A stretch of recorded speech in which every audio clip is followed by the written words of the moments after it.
There's a creature in Chinese mythology with no body at all, just a head, a massive, fanged, hollow head with bulging eyes and curved horns. And according to one early tradition, the reason it has no body is because it ate itself. It started with everything around it, and when that wasn't enough, it kept going. That image alone should tell you something about what ancient China was doing with its monsters. This video is about the 7 most feared creatures in Chinese mythology. And the thing that makes this list genuinely unsettling, more than the claws or the drought or the bodies, is that most of these things were once people, or gods, real figures with names and histories and, in some cases, faces you'd recognize from ancient texts. They were exiled rulers, fallen deities, a daughter of the Yellow Emperor himself, and somewhere between their lives and their legends, they got turned into something else entirely. Something the ancient Chinese carved onto bronze, wrote warnings about, and blamed for every drought and disaster they couldn't explain. We're going through all 7 in order, and I want you to pay attention to the moment in each one where the human story surfaces, because that's where these myths stop being fantasy and start being something closer to history. Let's start with the one you've probably seen before, even if you didn't know what you were looking at. If you've ever held a piece of ancient Chinese bronze or seen one in a museum, you've seen the Taotie, Taotie. It's that face, the symmetrical mask staring out from the sides of ritual vessels, ceremonial cauldrons, weapons. 2 enormous eyes, curved horns, fanged jaws wide open, and then nothing. No lower jaw, no body, just a face suspended in the metal like it got cut off mid-scream. The Taotie is the embodiment of pure, insatiable gluttony. According to early Chinese texts, it ate everything it could find. And when it ran out of things to eat, in one tradition recorded in ancient sources, it turned on itself, consuming its own body until only the head remained. That's the image that got carved onto bronze. Not as decoration, as a warning. The face of a thing that couldn't stop wanting, even when the wanting destroyed it. But here's where it gets strange. The Taotie isn't just a monster someone invented to scare children. In the Zhuozhuan and in Sima Qian, Shiji, it's described as one of the 4 perils, a category of beings so dangerous and chaotic that they had to be driven to the edges of the known world. And the 4 perils weren't creatures. They were people, the disgraced sons of noble lineages, exiled and remembered as beasts because that's what the victors decided they deserved to be called. The Taotie is linked to the Jinyun lineage, a real family, a real political failure. And in one tradition, it may carry the face of Qiyu, the great rebel who fought the Yellow Emperor and lost. After the battle, according to some versions, Qiyu was beheaded, and the head, some say, became this. That's the Taotie, a warning against greed, cast in bronze, worn on the side of a vessel used in sacred rituals, and underneath the monster, a man who lost. The second creature on this list operates on a completely different kind of horror, and honestly, it might be the most disturbing one here because of what it chooses to do. Imagine a winged tiger, or in some versions, an ox-like beast with a dog's head and a fox's tail, that howls like a dog and understands human speech perfectly. Not animal instinct, actual comprehension. It listens to arguments between people, follows the logic, and then kills the honest one. It bites the noses off faithful people. It finds liars and criminals and rewards them with food. This is the Qiongqi, and it is morally inverted in a way that feels almost calculated, like something designed specifically to make you feel like the rules don't apply. According to the Shenyijing, the Qiongqi actively seeks out conflict and uses it to hunt. If 2 people are quarreling nearby, it listens, figures out who's telling the truth, and eats that person. The liar walks away, and the Qiongqi is fed. Like the Taotie, the Qiongqi is one of the 4 perils. In some texts, it's linked to the exiled rebel Gonggong. In others, to an unworthy son of the Emperor Xiao Hao. Another disgraced figure, another political failure rewritten as a beast. Its name eventually became a standalone insult in classical Chinese. A word you'd use to describe a treacherous person. Not a monster, a person. because everyone understood that the Qiongqi wasn't really about animals. That's two of the four perils down, and the pattern is already clear. But the third one adds something the first two don't have, which is a kind of stubborn, almost human stupidity that makes it feel even more real. The Taowu looks like something assembled from nightmares in pieces. Human face, tiger's legs, boar tusks jutting out from its mouth, shaggy fur all over, and an enormous tail it drags behind it. It's violent and reckless in the way that something is violent when it has no capacity for reflection whatsoever. The classical texts describe it as arrogant, unteachable, and cruel, specifically to the virtuous, like it has a radar for goodness and goes out of its way to destroy it. The name Taowu roughly translates to something like block stump, dead wood, something that can't grow, can't bend, can't take in anything new. And that's the point, because the Taowu is the third of the four perils, described in the Zhuo as an unworthy son of the emperor Shu, a real heir to real power, who was so irredeemably arrogant that he became a byword for the worst kind of man. Not evil in a dramatic way, just completely closed off, unteachable. The kind of person who destroys everything around them, not out of malice but out of sheer, immovable pride. Eventually, the word Taowu stopped referring to the monster at all. It just meant that kind of man, which is, in its own way, scarier than the tusks. Now, the fourth creature is where the four perils get genuinely strange, because this one isn't a beast at all, or at least it doesn't look like one.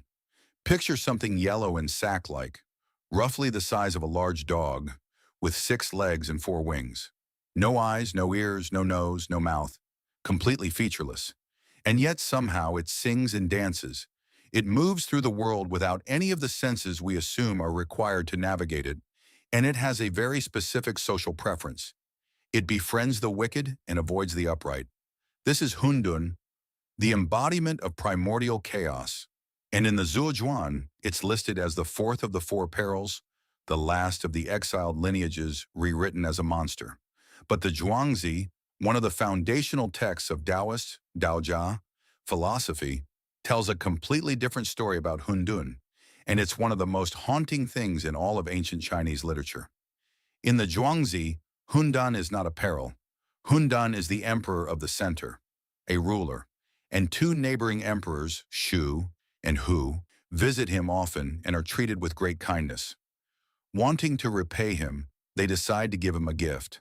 They notice that every person has 7 openings, eyes, ears, nostrils, mouth, and Hundun has none. So they decide, out of genuine affection, to give him what everyone else has. They drill 1 hole per day. On the 7th day, Hundun dies. Chaos, killed by the attempt to make it orderly. A ruler, destroyed by kindness. That story is doing something philosophically enormous, but on the level of pure myth, it's also just deeply sad. And it means that Hundun, like the others, was once something more than a monster. It was a sovereign, a center, and then it wasn't. Now we're at the halfway point, and I want to pause here because the next creature breaks the pattern completely, and that's intentional. Everything so far has been about fallen humans and exiled rulers twisted into something monstrous. The Zhulong is not that. It was never human. It was never exiled. It didn't fail at anything. It simply exists, on a scale that makes the other creatures on this list feel small. According to the Shanhai Jing, the torch dragon lives on Mount Zhongshan, in a region of perpetual darkness at the edge of the world. It has the body of a red serpent, 1,000 li long, that's roughly 300 miles of snake, and a human face with vertical eyes. When it opens its eyes, it makes day. When it closes them, night falls. Its exhale is summer, its inhale is winter. Its breath becomes the wind. It doesn't eat. It doesn't sleep. It doesn't breathe in the way that living things breathe, because it isn't really alive in the way living things are alive. It holds a candle in its mouth. Some translations say it carries fire. And that light is what illuminates the parts of the world that the sun doesn't reach. The Zhulong isn't feared the way the other creatures are feared. It's not hunting you. It doesn't care about you at all. It's just there, at the edge of everything, keeping the world running through the sheer fact of its existence. And that kind of power, indifferent, cosmic, older than anything else on this list, is its own kind of terrifying. But if the Zhulong represents scale without cruelty, the next creature represents something much more personal, because this one started as someone's daughter.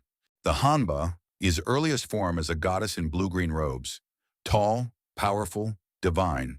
She's the daughter of the Yellow Emperor, Huangdi, the mythological founding father of Chinese civilization, and she's called into battle during one of the most important conflicts in ancient Chinese myth. The enemy, Qiu, has summoned wind gods and rain gods to flood the Yellow Emperor's forces, and the Yellow Emperor sends his daughter down to stop them. She does. She wins. The rain stops. And then she can't go back. Something about the descent, the use of her power, the contact with the mortal world, makes her unable to return to heaven. She's stranded on earth, and wherever she goes, the rain stops following her. Drought spreads in her wake. Rivers dry up. Crops fail. She doesn't mean to do it. She just can't stop. The Yellow Emperor, unable to bring her home, has her exiled to the north, where she wanders in a land already dry enough that her presence does less damage. Over centuries, the Hanba's image changes completely. The goddess in blue-green robes becomes a short, bald hag who moves with unnatural speed. Then in later traditions, she becomes something stranger still, an undecomposed corpse, sometimes with green hair growing from it, that rises from the grave and brings drought wherever it walks. And that image connects directly to one of the most recognizable figures in Chinese folklore, the Qiongqi, the hopping vampire. The Hanba is considered one of its earliest ancestors. The ritual that came from this belief lasted into the 20th century. When drought hit a village, people would dig up freshly buried corpses and burn them, killing the Hanba to bring the rain back. Not a metaphor, an actual practice within living memory, rooted in a myth about a goddess who loved her father, fought his war, and got stuck on the wrong side of the sky. That's the weight of the Hanba, and it makes the last creature on this list hit differently because the Yayu carries the same kind of tragedy, except it doesn't just lose its place in heaven, it loses itself entirely. The Yayu is described in the Shanhai Jing as a dragon or tiger-like creature, sometimes with a human face, that hunts people. It's fast, it's savage, and it makes a sound while it hunts. A cry that sounds exactly like a human baby. Not a roar, not a growl, a baby crying, and it uses that sound the way a lure works, drawing people in close enough to be caught. That detail alone is enough to make it one of the most disturbing creatures on this list. But the origin is what makes it genuinely heartbreaking. The Yayu was not always this. According to early sources, it was once a benevolent deity, a god, something that existed on the right side of the cosmic order, doing what gods are supposed to do. And then it was murdered, and then it was brought back, but not back to what it had been. Whatever the resurrection did, it didn't restore the god. It created something new, something that retained the form but lost everything else. The benevolent deity came back as a predator that mimics the sound of children to lure in the people it's about to kill. It took the archer Yi, the same figure who shot down 9 of the 10 sons to save the world, to finally kill the Yayu. Even then, it required one of the greatest heroes in Chinese mythology to put it down. The Yayu is last on this list for a reason. Every other creature here was twisted by failure, by exile, by the consequences of losing a war or being born to the wrong lineage. The Yayu didn't fail, it didn't rebel, it was simply killed, and the resurrection went wrong. That's a different kind of horror. The idea that even goodness, even divinity, can be corrupted if the right violence finds it. And that's the thread running through all 7 of these creatures, which I think is worth saying out loud before we close. Ancient China didn't just invent monsters for the sake of having monsters. It took its real failures, its political exiles, its defeated rebels, its fallen gods, its disasters it couldn't explain, and it turned them into this. The Taotie is a warning about greed wearing the face of a man who lost a war. The Qiongqi is what happens when justice gets inverted and no one can stop it. The Taowu is the word for a man so arrogant he becomes unteachable. Hundun is a ruler killed by the very kindness he inspired. Hanba is a daughter who won a battle for her father and paid for it with her divinity. And the Yayu is a god who came back wrong. These myths are a record, a civilization's way of remembering its villains and its failures and its inexplicable disasters by giving them bodies, giving them names, and carving their faces onto the things used in sacred rituals. So that every time someone poured wine from a bronze vessel and saw the Taotie staring back at them, they remembered what greed actually looks like when it finishes eating. If you want to go deeper on any of these, especially the Zhulong or the Qiongqi lineage that the Hanba connects to, those are both videos I'll be making on this channel, so subscribe if you want to catch them.